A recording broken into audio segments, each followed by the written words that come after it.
ces peuples peuvent attendre plutôt une solution positive avant le 19e. Très positive, parce que nous-mêmes, que ce soit vous, journalistes, et moi-même, on fait partie de ce peuple-là. Attends la fin des travaux. Mais moi, je ne suis pas le pouvoir organisateur. Le pouvoir organisateur, ce sont les prêtres catholiques. C'est eux qui peuvent vous dire, en tout cas dans les circonstances actuelles, c'est eux l'oméga et l'alpha. Et ils savent comment ça a commencé et quand est-ce que ça doit terminer. Président, cette situation, elle va, maintenant, là, la solution va à pas de torture, à pas de géant, tel que vous le voyez maintenant. Dans les négociations, il n'y a pas question de pan de tortue. Les négociations, il faut aller en fonction du résultat. Il ne faut pas aller vite pour cogner tête dans le mur. Il ne faut pas aller en retard non plus parce que le peuple attend. Mais il faut donner des réponses appropriées au moment voulu. Et ce que je peux vous dire à ce stade, les amis, tout se passe dans un climat politique plus ou moins positif. À partir de demain, on peut déjà vous donner les grands éclats de lumière. Et le jour où la fumée blanche va maintenant sortir, ce jour-là, ça sera à qui de droit qui vous donnera le message. À ce qui nous concerne, c'est Étienne Tshisekedi qui doit maintenant parler à la nation pour essayer de dire la manière dont nous avons négocié. 1,8 milliard de dollars que demande la CENI. Qu'en pensez-vous? Bon, vous savez, les histoires d'1 milliard de la CENI, tout ça là, ce sont des chiffres politiques. Dès que nous terminons tout ce que nous faisons ici, vous allez attendre que ces chiffres-là vont diminuer. Parce que ce sont des chiffres qui étaient à un moment donné pour porter handicap aux élections. Maintenant, on n'est pas, vous comprenez, on n'est plus dans l'étape des élections. Vous connaissez le mois passé, l'autre à septembre, ce qui s'est passé. C'est parce qu'il n'y a pas eu élection. Alors maintenant, on est dans les négociations politiques. C'est à travers ces négociations que nous allons donner des résultats positifs à l'ensemble de notre peuple. Les amis, ne soyez pas pressés. Nous ne sommes pas venus ici pour brûler les Congos. Nous sommes venus pour sauver les Congos. Rassemblement, nous avons le souci, la volonté de voir ce dialogue aboutir à une issue heureuse, ce qui ferait le bien de notre peuple. Mais malheureusement, nous avons l'impression, la manière dont les choses semblent avancer, c'est non seulement à tâtons, nous décelons dans la volonté de ceux qui sont en face de nous, qu'ils sont là pour amuser la galerie, qu'ils sont là pour faire tirer les choses en longueur, apparemment dans l'intention de voir le 19 décembre arriver pour qu'ils matérialisent la volonté qui a toujours été la leur. Parce qu'on lit très bien dans tout ce qui se passe, apparemment ils ne sont pas décidés à s'engager dans la voie de la véritable résolution de la crise, mais par contre, non seulement ils veulent l'entretenir, ils veulent aussi la cristalliser. C'est la nette impression qui se dégage de tout ce qui se fait jusqu'à présent. Alors, que proposez-vous pour qu'il y ait la paix après le 19 décembre? Nous en appelons à leur bon sens, nous en appelons à leur conscience, si elle existe encore, qu'ils fassent, qu'ils se dépassent pour que nous nous mettions au diapason. Parce qu'il faut avouer, nous ne sommes pas là pour supplier nos amis de la majorité. Aujourd'hui, si on en est là, c'est à cause de leur mauvaise volonté. Si on en est là, c'est à cause de leur choix politique. Ceux qui ont voulu que les élections ne s'organisent pas dans le délai, c'est eux qui ont tenu à violer la Constitution de la République, c'est eux qui sont pratiquement responsables de cette crise artificielle. C'est une crise montée de toutes pièces par la simple volonté de M. Kabila. Ce n'est un secret pour personne. D'ailleurs, malheureusement, il faut que nous disions les choses telles qu'elles se passent. Apparemment, les délégués de la majorité qui sont là, ajoutés à eux, ceux-là qui hier étaient de l'opposition comme nous, ces gens-là, ils n'ont rien à dire. Ils n'ont pas de décision. Ce sont des gens qui subissent les dictats de M. Kabila. Ce sont des gens qui sont là que pour ne faire que la volonté de M. Kabila. C'est ça la difficulté. C'est ce qui fait que ce dialogue semble ne pas avancer. Parce que nous avons en face de nous des gens qui ne décident de rien. ils sont tout le temps obligés de se référer à M. Kabila pour savoir qu'est-ce qu'il faut faire. Voilà toute la difficulté.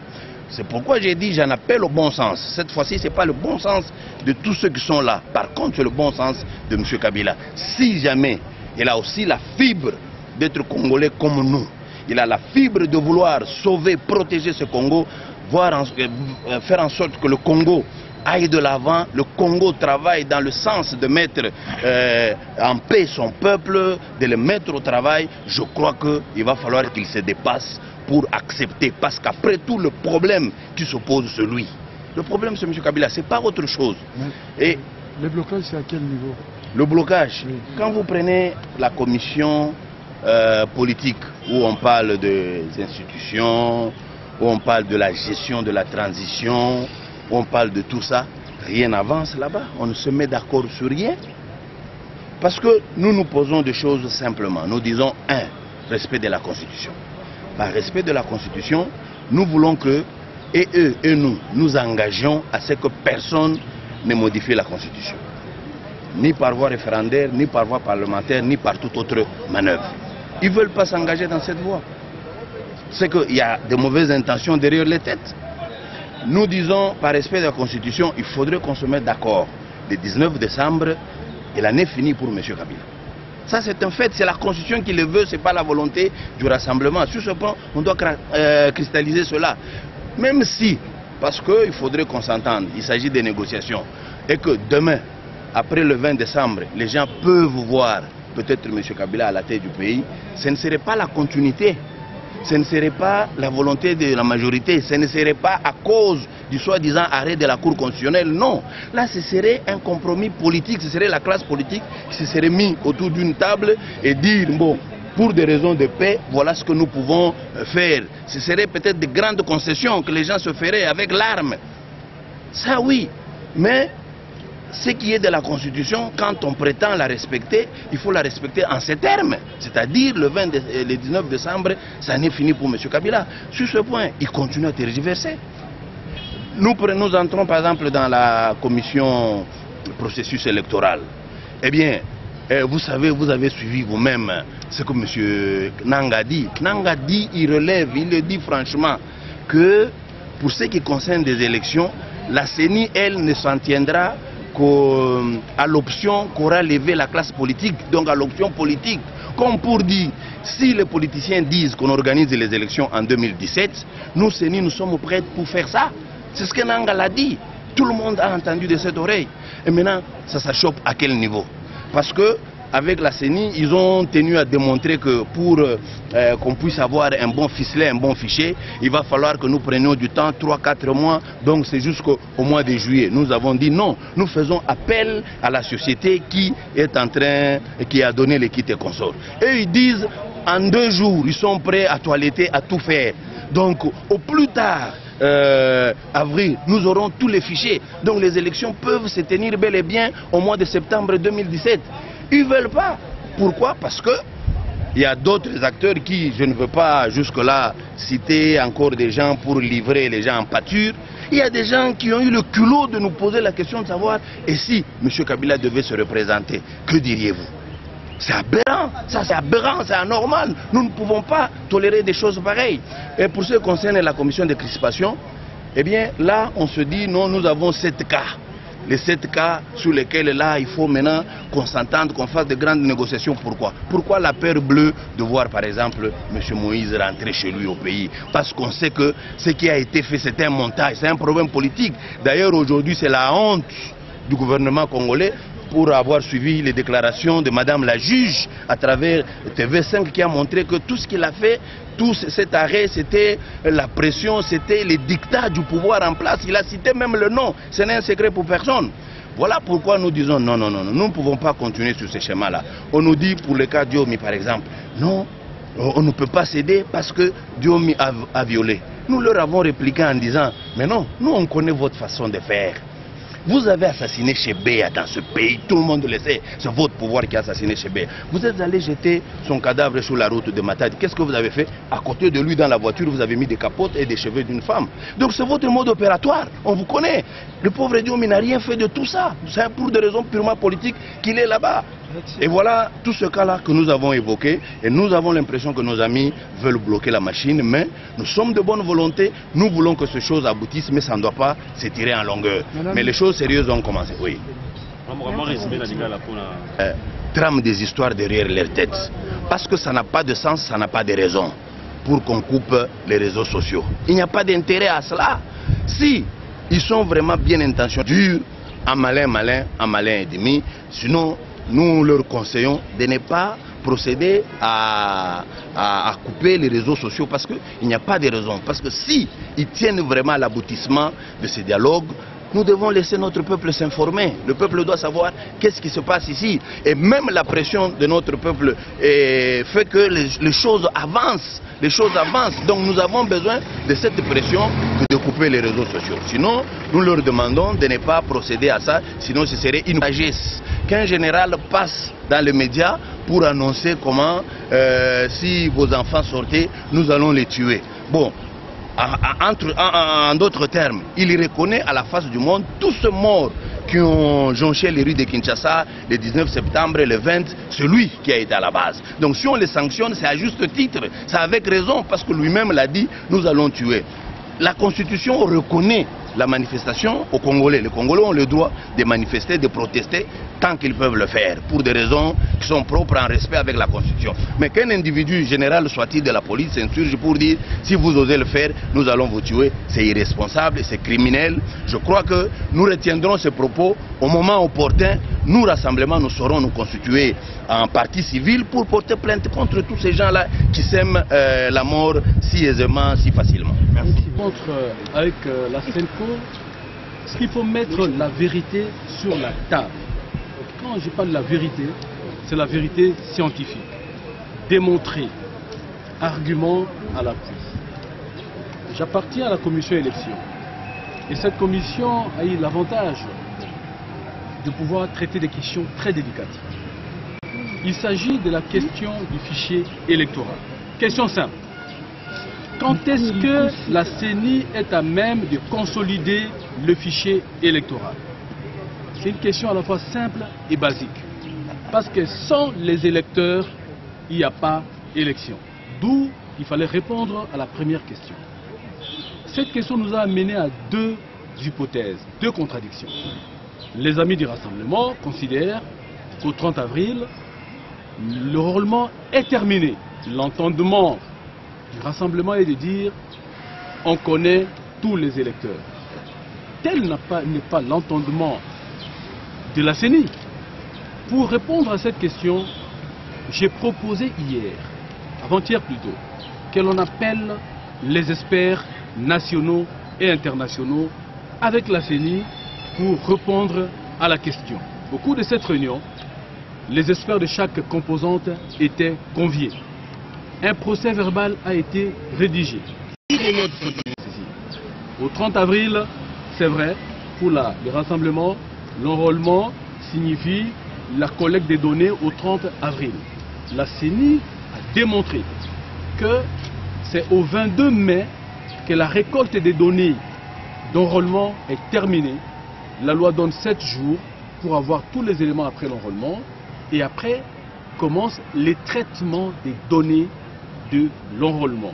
La CENI demande donc 2 mois après cette date.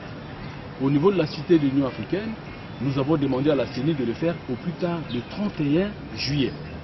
Pour la CENI, il fallait même aller au-delà.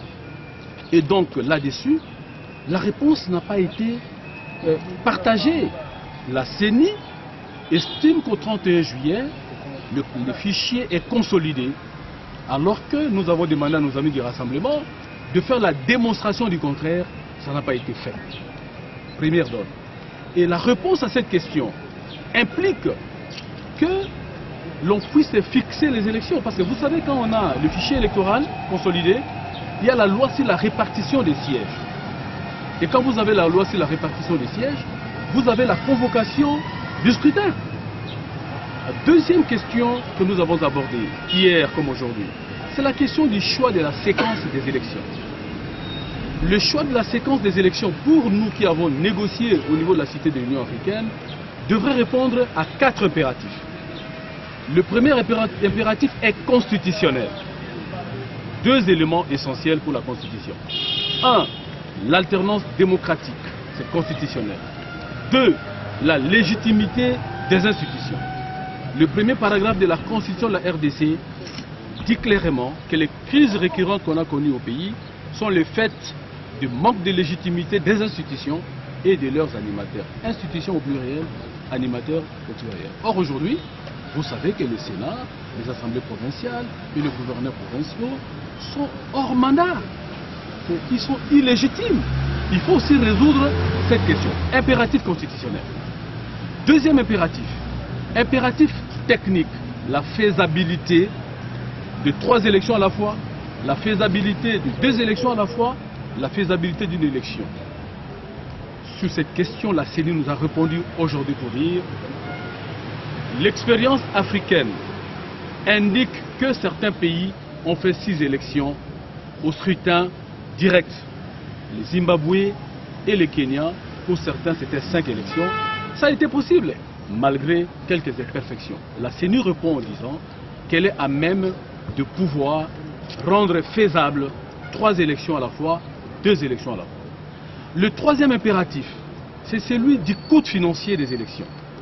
Là-dessus, la CENI vous dit clairement qu'organiser une élection, c'est un principe basique en économie, entre le coût fixe et le coût variable. Dans chaque élection présidentielle seule, présidentielle législative nationale, présidentielle provinciale, présidentielle législative provinciale, les coûts fixes restent les mêmes. L'entretien des bâtiments de la CENI sera au même coût. Les agents de la CENI seront payés au même niveau de salaire. Ils seront les mêmes, etc. Mais il y a des coûts variables.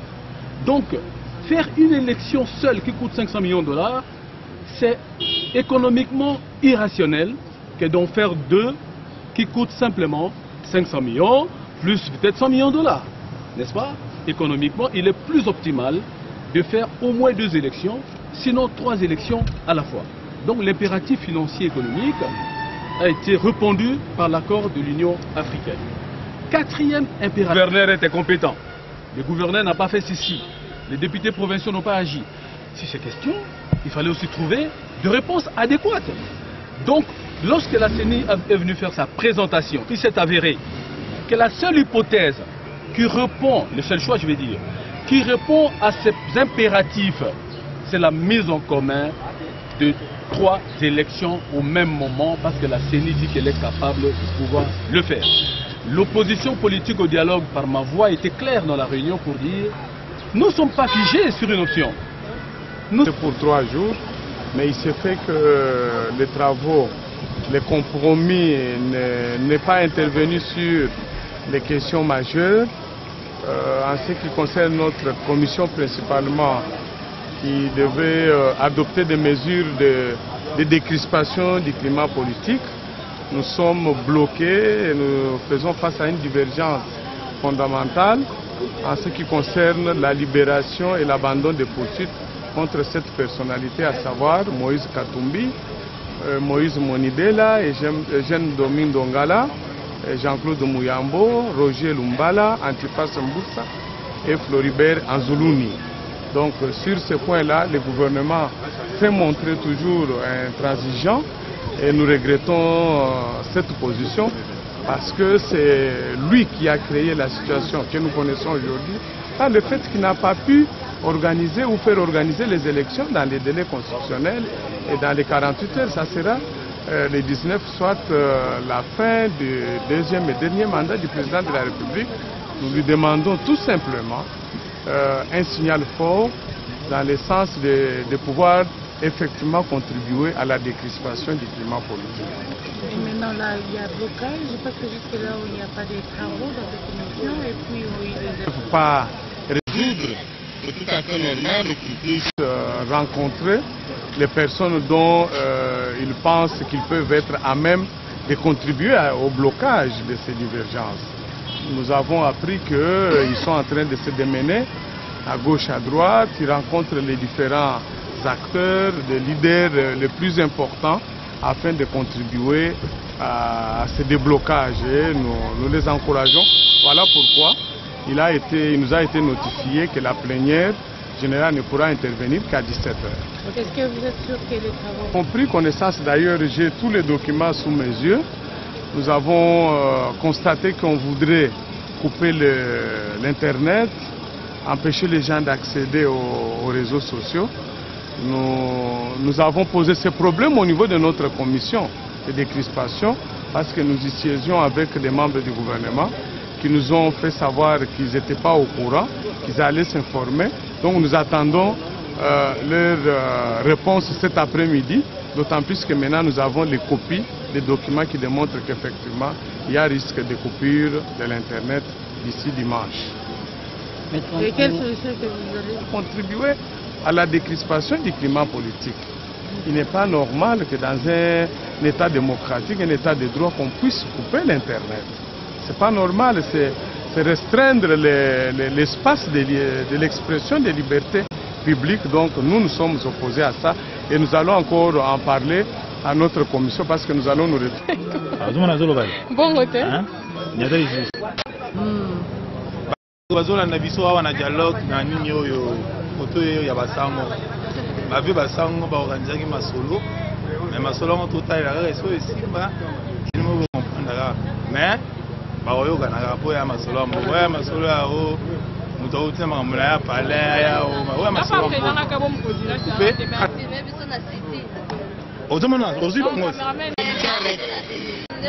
charek siko obanda kokata kobanda kotambisa kamera boye te Cathy. Ce qui me concerne personnellement, citoyen journaliste, je dois d'abord commencer par vous remercier tous. Aujourd'hui, je viens de ressusciter. Ma présence ici, je vais consulter tous les politiciens qui sont ici, que ce soit de la majorité, même de l'opposition. Ce sont tous des Congolais, des ex-Zaïrois aussi. J'ai été aussi leur président de la République à l'époque du Zaïre. Eh bien, je veux que parmi eux, que chacun me dise quoi qu'il pense à propos du dialogue et à propos des institutions politiques de notre pays. Raison pour laquelle je suis ici. Mais les évêques ils nous ont encore unis. J'avais mis le peuple zaïrois à l'unité nationale. À propos de ce dialogue, moi je souhaite qu'ils prennent des bons compromis. Il faut éviter le fleuve du sang. Dieu ne sera pas content de voir le sang du peuple congolais, ex-peuple zaïrois, en train de couler. Ce sont des âmes qu'il a créées, vraiment. Qu'ils prennent des bons compromis. Maintenant, est-ce que tu peux nous parler aussi par rapport à cette date Bon, vous savez, cette question, c'est à moi de vous poser. Parce que moi, c'est à peine que je viens de ressusciter. Je ne sais pas quoi ça va se passer à la date du 19 décembre. C'est à peine que je viens de ressusciter. Vous, en tant qu'ancien président d'Isaïe, donnez-nous des pistes de solutions qui peuvent nous aider pour trouver la solution pour la bonne marche de ce pays. Mais là, de la majorité et de l'opposition, ce sont eux qui ont des solutions. Ce n'est pas le président Mobutu. Moi, je reviens comme un conseiller spécial. Mais je n'ai pas l'envie de reprendre le pouvoir parce que j'ai déjà travaillé 32 ans. Je reviens comme un conseiller spécial aux gens qui dirigent le pays aujourd'hui. Vraiment, merci. On se revoit à la prochaine occasion. Merci. Non, pas bâtiment. La période transitoire, vous voulez dire comment on va gérer le pays après le 19 décembre. Nous allons vous transmettre ce qui a été à l'ordre du jour aujourd'hui. Mais pour la journée d'hier, il était question de parler sur les 4 points, notamment l'engagement de tous les partis, tous les leaders de la République vont lancer un message de paix à l'endroit de la population. Il y aurait également les échanges entre les deux partis, toujours dans l'objectif d'obtenir la paix et d'imposer la paix en République démocratique du Congo.